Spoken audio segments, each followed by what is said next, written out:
من ملكت ثرى العراق بلا شريك، أنا لا أحبك قدر كره قاتليك. قد ألصقوا بك وصف سفاك الدماء، واليوم سفك دماء قومك يرتجيك.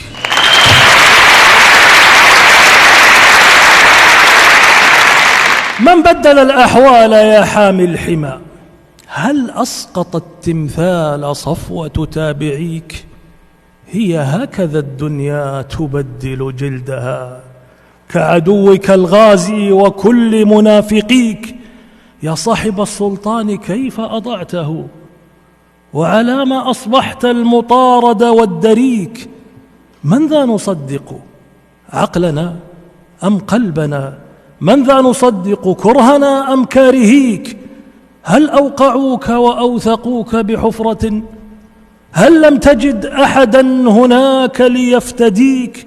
قد أظهروك مهلهلا ومشتتا كي لا يدور بخلدنا أن نقتفيك. قد أعدموك بيوم نحر عنوة كي يخنق التفكير بعض مماثليك.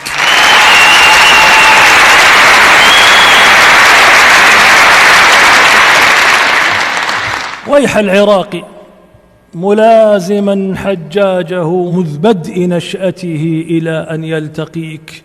هو للطغاة على مدى تاريخه شرط الغزاة طغاته.